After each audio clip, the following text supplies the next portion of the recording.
Anyone who has really done their research about the national security state or foreign wars should know that Al-Qaeda is 100% a creation of intelligence services, particularly the US, but I would argue also with the involvement of Israel and probably the United Kingdom as well, the great triumvirate of intelligence fuckery. And by the CIA, I don't necessarily just mean the agency. I mean, like, where they come from. The CIA is a product really of Wall Street and the corporations that are related. So, I mean, there's a huge overlap between CIA and the private sector. And now arguably the CIA has moved much more into the private sector, specifically with the advent of Silicon Valley. The world of intelligence is built on secrets, a realm where hidden agendas drive global events. A closer look at the operations of the national security state and its role in foreign wars reveals a startling truth. Al-Qaeda was not merely the result of extremist ideology, but was deliberately shaped, funded, and manipulated by intelligence agencies, with the US CIA playing a key role in its creation. Whitney Webb's revelations rip the veil off this shadowy domain, exposing the CIA's true nature. She paints a disturbing picture, an agency born not from patriotism, but from the ambitions of Wall Street's legal and financial elite. The implications are staggering. Could the so-called war on terror be less about combating threats and more about advancing hidden agendas crafted in corporate boardrooms and intelligence war rooms? Webb's insights force us to question everything we've been told about power, corruption, and control. The lines between government and corporate influence aren't just blurred, they're part of a deliberate design to keep the truth buried. This isn't just a story about intelligence agencies. It's a story about a system built to keep us looking in the wrong direction, while those in the shadows shape the world to their will. Let's watch clips from Whitney Webb's explosive interview to gain more insight. Don't forget to like, subscribe, and enable notifications for additional in-depth content. Thanks for joining us again.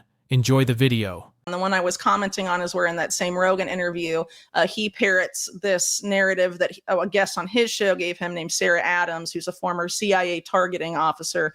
Hard to know if it's really former, though, with some of these people. Right. She was basically echoing this narrative that because of the porous southern border, which again is not exclusive to the Biden administration, it's not like Trump hermetically sealed the border when he was in office, and you have several decades of this happening, whether it's Republican or Democrat. But the porous border has allowed Al-Qaeda operatives to enter the U.S. and establish sleeper cells because they hate us for our freedom, guys. Remember that and how real that was?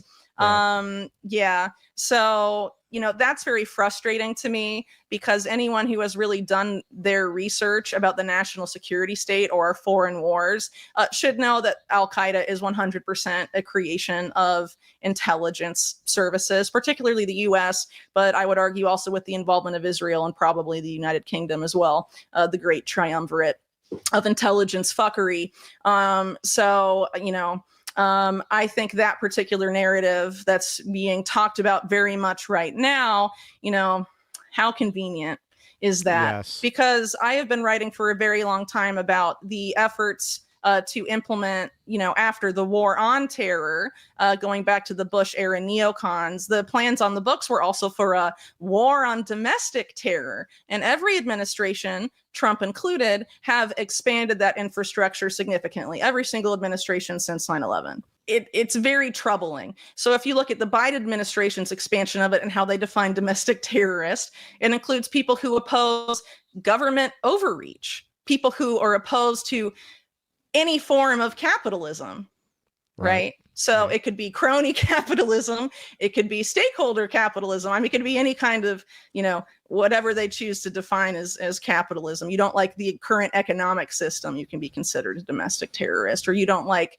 a government policy you deem to be overreach. It's very vaguely defined what gets you on the naughty list. And during the previous Trump administration, basically the infrastructure for this was expanded to include what really ultimately comes down to pre-crime, but what they like to call predictive policing. And William Barr, when he was Attorney General, made this official policy of the U.S. government. And this was not reversed by Biden, and there's no indication that the incoming Trump administration plans to revert this, even though apparently they hate Bill Barr now. But he's a career CIA mop-up man, so I really doubt that. He kind of helped clean up the Epstein mess for people, didn't he? So, the war on domestic terror, to manufacture consent for that, you have to have domestic terror, just like the war on foreign terror necessitated some sort of attack to get us to go abroad. That was the push from that. So if you have a variety of domestic attacks, which is why I say a Gladio style thing, Operation Gladio, and I'm not an expert on it, so I'm going to give just a very brief overview. Yeah, just explain that briefly for anyone who doesn't know what that was. Yeah, so this was basically the CIA going to Europe and being like, we don't want the European governments or the Europeans to elect governments that we deem as sympathetic to the communists, i.e. Russia or whatever. And so we're going to stage terror attacks that we blame on leftist groups or groups adjacent to the political parties we don't want to win, and essentially use that to push Europeans to the right. And basically have them be, European governments be democratically elected, but manipulated into electing one certain party or one certain side of the political spectrum through terror, essentially, which is obviously very bad. And the intelligence services in Europe actually use these terror attacks as justification for something they never actually did, but they wanted to bring Operation Condor, then ongoing in South America, basically planned and run by the CIA, and then executed, of course, by the governments, the military dictatorships in South America under their control. They wanted to import that to Europe as a way to stop the terror attacks that these intelligence services were themselves creating, right? So basically saying people are being manipulated into essentially voting for fascism. Right. Well, that was essentially what Operation Gladio was. And it wasn't just the CIA. It was organized crime. It was also the Vatican. And you had these different groups coming together and contributing to that in specific ways. And you also had the involvement of the P2 Lodge in Italy, which is a very interesting rabbit hole for those interested in going down that. Whitney Webb uncovers the shocking truth behind the war on terror, revealing that Al-Qaeda isn't just a radical group. It's a creation of intelligence agencies, primarily the CIA, with ties to Israel and the UK. She warns against the rising narrative of domestic terrorists in the US, where opposition to government policies and capitalism could land you on a surveillance list. Drawing parallels to Operation Gladio, Webb suggests that manufactured terror could be used to justify increased control, manipulating public fear for political gain. Whitney Webb exposes the ongoing influence of the CIA, suggesting its covert operations never stopped, only evolved. From MKUltra to modern surveillance, the CIA's reach extends into Wall Street, Silicon Valley, and military technologies. Webb warns that the push for digital cash, predictive policing, and pre-crime surveillance could lead to a future where AI and tech elites control society. The Great Reset isn't just a theory. It's a plan to reshape our world, trading freedoms for the illusion of security. Let's watch more clips from the interview. Well, it's hard to say, but I think it's absolutely a certainty that if the CIA said, oh, we ended that program, that's not true. If it's something that helps entrench, their power and their dominance, and by the CIA, I don't necessarily just mean the agency. I mean, like where they come from. The CIA is a product really of Wall Street and the corporations that are related. Yeah. So, I mean, there's a huge overlap between CIA and the private sector. And now arguably the CIA has moved much more into the private sector, specifically with the advent of Silicon Valley. If you look into how many of those companies were started either like as CIA projects or by people with CIA ties or any, In-Q-Tel or anything like that, it's all pretty telling. But ultimately what I'm trying to get, as far as, the MKUltra thing, it's very possible. The whole idea that they were trying to use torture and trauma to induce people into certain behaviors seems very likely that continues. And what better place to do that at something like a military base, especially one that's known for egregious sexual assaults, and I believe even murder of female soldiers and stuff like that were unsolved. I mean, obviously there's violence happening there.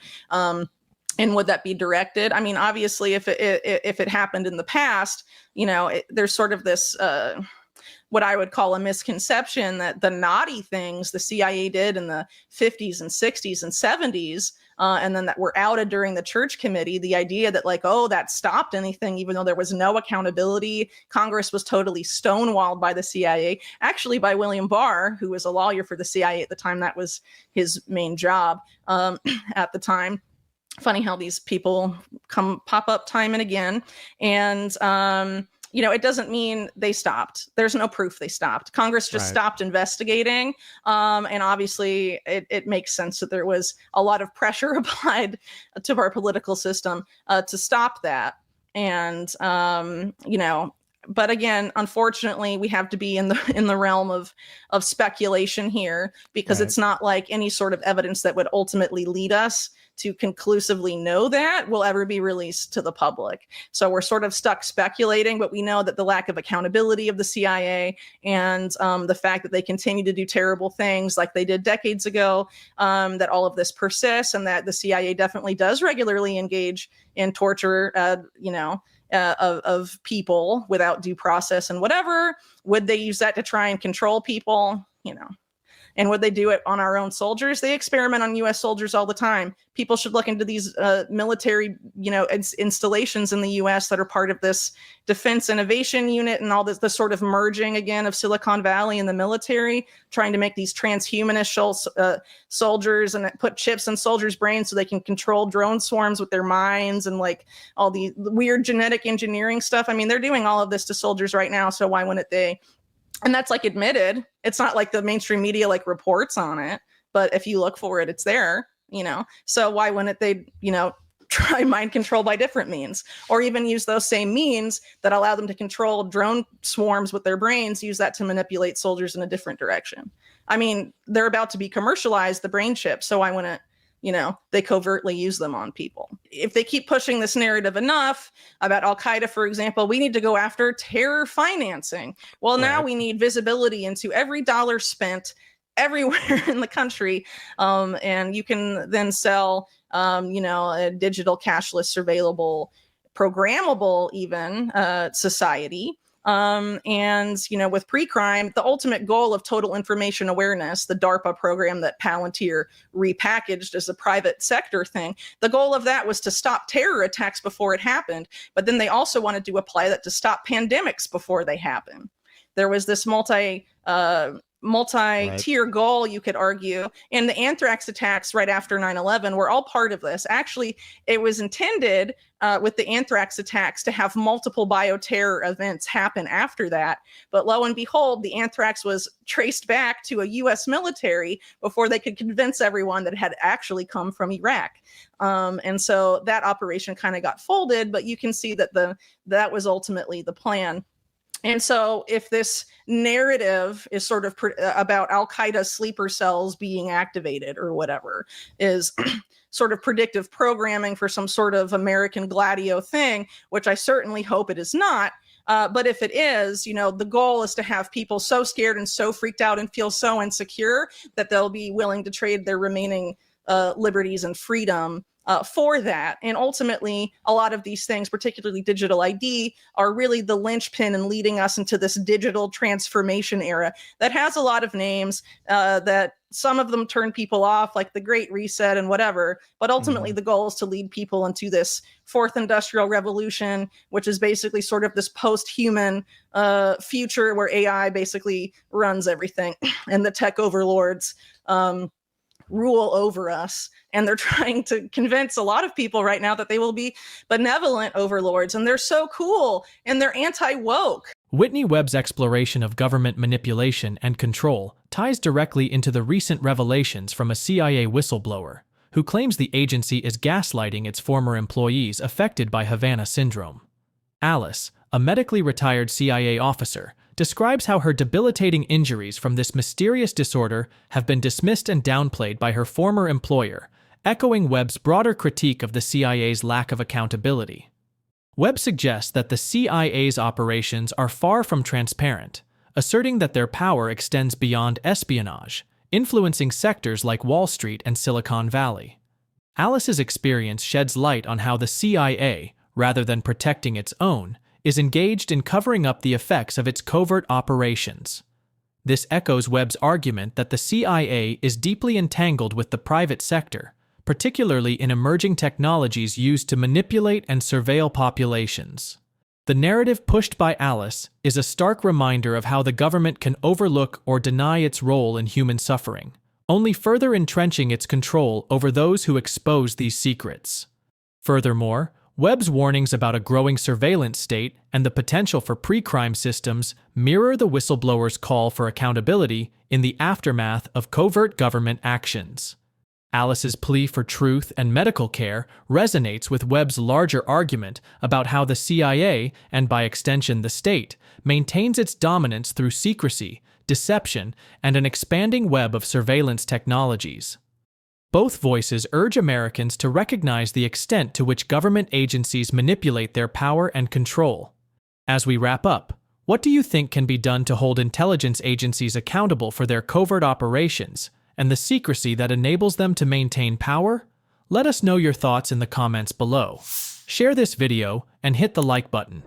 Thanks for watching, and don't forget to like and subscribe.